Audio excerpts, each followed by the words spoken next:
Hello, how's everybody doing tonight? I'm Ashley Tesoro. I am Mrs. Nevada Universe 2023. Prior to this was Mrs. Nevada International 2022, and prior to that I was Mrs. Nevada America 2020. So I've been very blessed to represent our state as the title holder for 3 years consecutively. In 3 different systems. So in pageants we have a lot of different systems, like we do, different sports leagues and different things like that. I've gone to Mrs. America and I placed in the finals. I placed in the finals at Mrs. International, and then in July I'm going to Mrs. Universe, and I'm very, very hopeful that I will hopefully be first place, but I feel like I'm a winner no matter what, just because of the tenacity, the strength, the dedication, the courage that it takes to get on the stage. I think that all of us ladies that do it are winners. We have women that compete that are mothers, they are doctors, they are lawyers, they are advocates, they are philanthropists. And I'm very blessed to be one among such developed and beautiful women, such giving women. 2 things that are very important in pageants is not just the way that a woman looks or carries herself on the outside, but it's also the beauty of her heart. Especially in the married women's pageants, we are expected to do a lot of charity work, and not just to do charity work because we're running and hopefully want to win the pageant, but because it's something that's embedded in us, that we're a woman that loves our community, loves our state, loves our country. We want to give back, and we want to be loving and giving towards those that are less fortunate. So I am the Executive Vice President of the Tesoro Ministry Foundation. It's a 501c3 nonprofit. We are faith-based, so my husband is a pastor, and we're both Christian, non-denominational. We do outreach to people of all walks of life, though, backgrounds, ethnicity, race, faith. We don't discriminate. We help all people, even though personally we are Christian.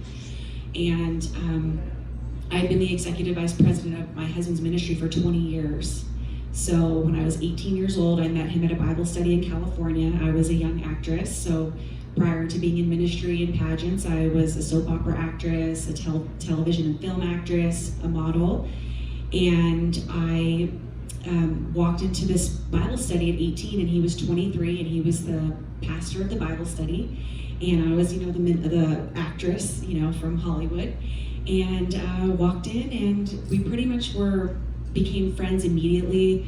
I really think that we were love at first sight, but we didn't date right away. It took him 4 months to ask me out.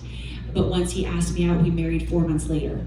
So from the time we met each other to the time that we were married, it was literally like an 8-month turnaround, and we celebrated 21 years of marriage recently, so we're going on to 22 years. And then I ended up having with him 3 beautiful children, Gabriella, who's 9, Valentina is 4, and our little son Anthony is 7. And it was after having my little Valentina, she was about 6 months old, and I started feeling the desire again. I'm like, I've been doing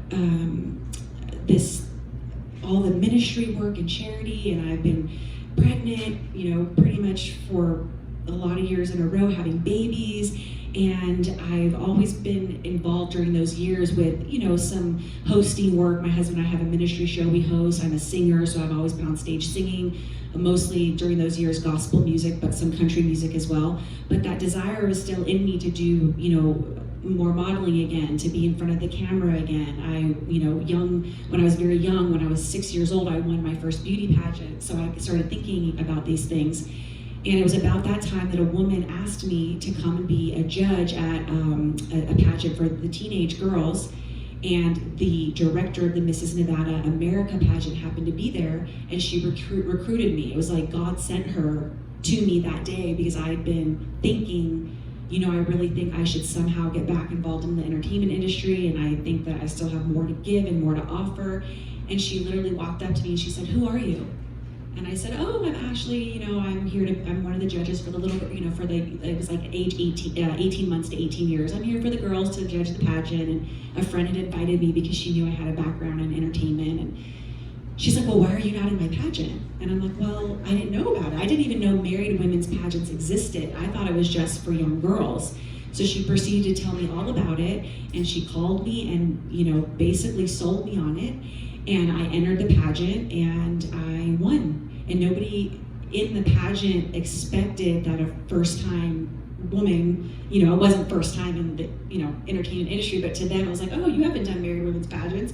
They were pretty surprised. I just came in and won it. They were like, wait, there's a hierarchy. Like, that girl's next in line, and then that woman, then, but I just came in and I was like, no, this is my time.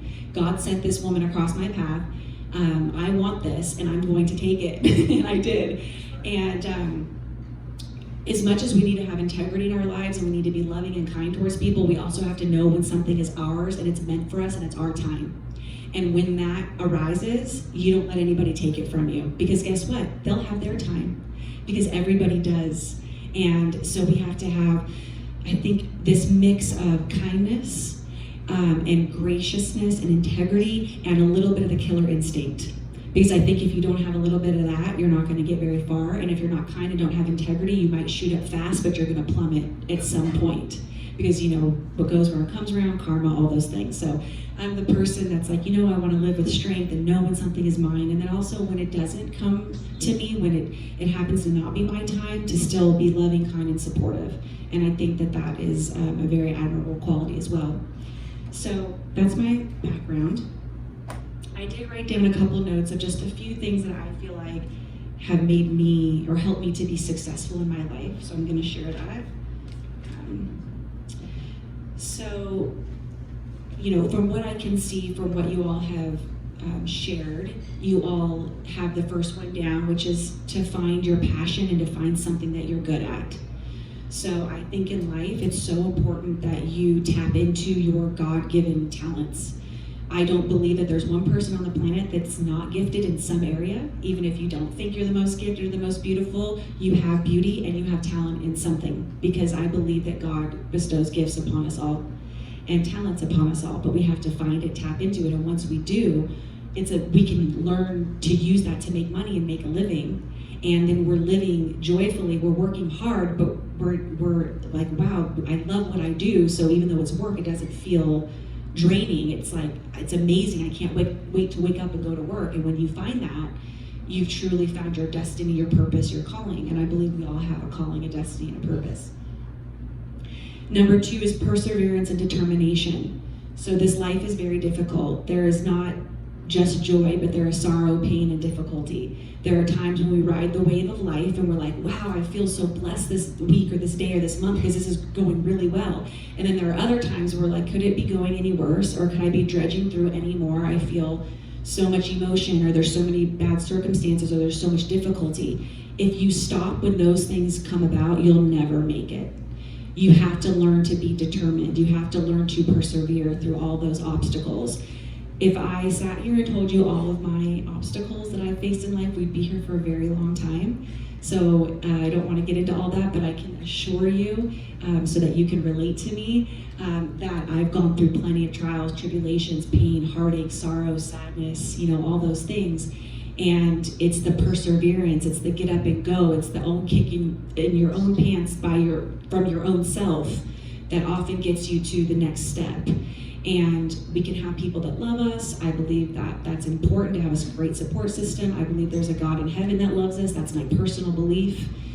At the same time, you can be your own greatest hero, because the power is inside of you, and you can tap into that. As human beings, we have great potential. God has designed us amazingly, and He's given us all the tools to succeed and to be great.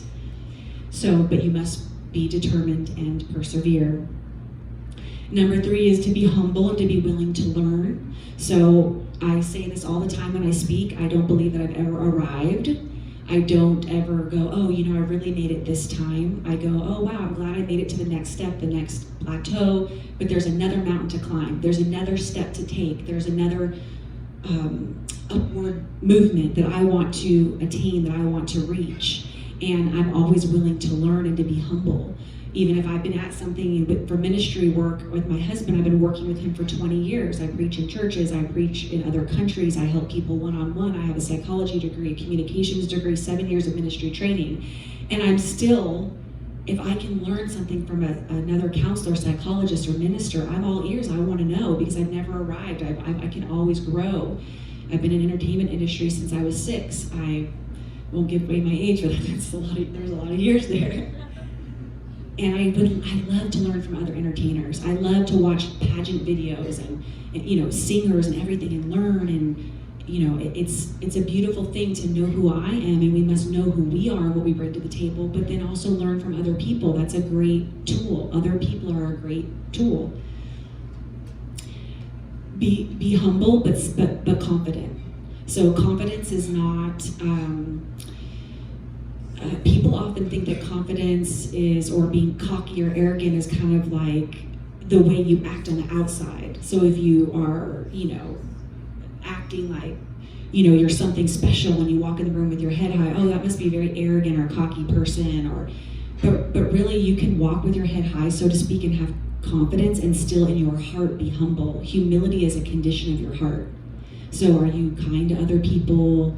Are you happy for other people when they maybe win and you don't, get that award or that job? Are you giving to other people? Where are you willing to learn and to grow and to still be a student, even if you feel like you've mastered something and you're a teacher? Are you still learning and growing? That's humility. That's not, but you can be confident and think every day those positive affirmations like, I am great, I am, confident, I am, rich, I am, all those things you should tell yourself. You can manifest, I believe, your own destiny, in the sense of you can really talk yourself into success and walk that walk and talk that, and it starts with the talk.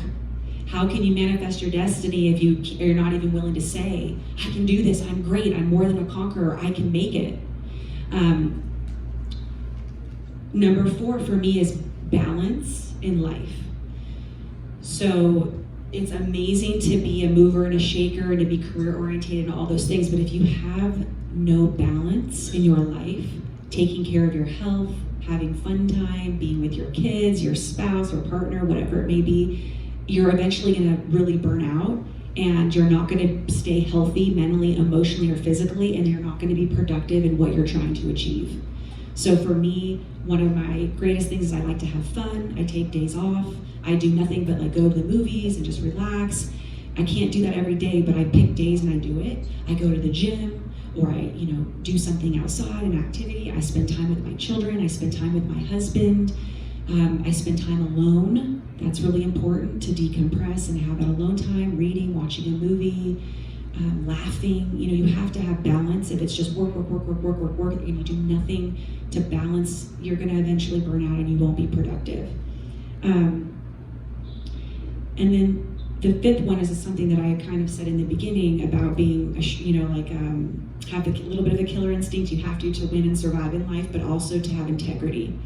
So integrity will get you very far, because it will give you longevity. People will know that, you're the real estate agent that tells them the truth. You're the mentor that tells somebody the truth and you do right by them. You're the teacher that, truly cares about the students, or whatever it might be. When you use integrity in your life, you'll go a lot further. You may not shoot up as quick. The people that are cutting corners may shoot up a lot quicker than you, but your longevity will be there, and you will reap good things in your life. Whatever your faith or religion is, there is a universal principle of karma, reaping and sowing, getting out what you put in, regardless of what your faith or religion might be. So I really believe in those principles and believe that you can get it out what you put in, that you do reap what you sow, and that if you keep climbing the slow climb and just keep plugging along. I mean, there were times when nobody wanted to recognize me in ministry or give me an opportunity to speak, or, these women in pageants, when I first started 3 years ago, restarted, a lot of them were kind and some of them were just hateful.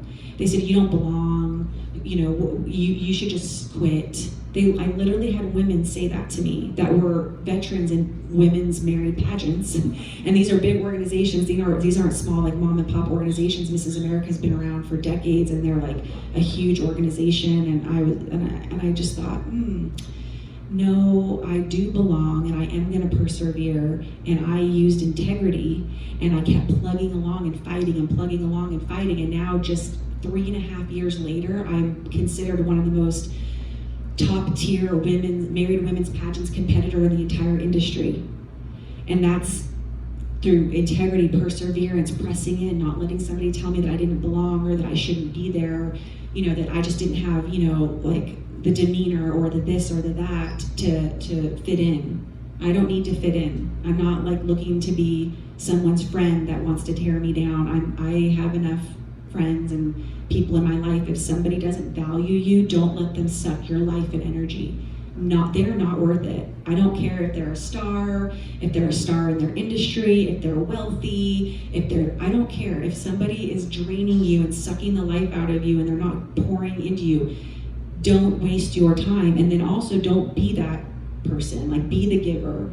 But there has to be a back and forth and an exchange of any type of relationship for it to work, romantic or not. It's like give and take, give and take. If someone's constantly taking and not pouring in, they will suck your life and your energy. And that's why, again, wise men, or even like in the Bible and different things, they say, you keep your circle small and tight. You have the inner circle. That inner circle might be you and your partner or spouse. In a little bit bigger circle, it might be like that one best friend, and then a little bigger than that, maybe you have 3 really good friends, and then bigger than that, you have a lot of friends that are acquaintance friends. But you don't just let everybody just be in your face all the time and suck your energy. They have to earn that spot, and your time is valuable, and you will never reach the success level that you want if you allow every person to suck you dry. You have to evaluate your time, your management of your time, your life, your work-life balance, the people that you allow into your circle. Wisdom, use wisdom. These things will take you very far and will get you further down the road to success. And these are the things that I've learned, that I've applied, and that have worked for me.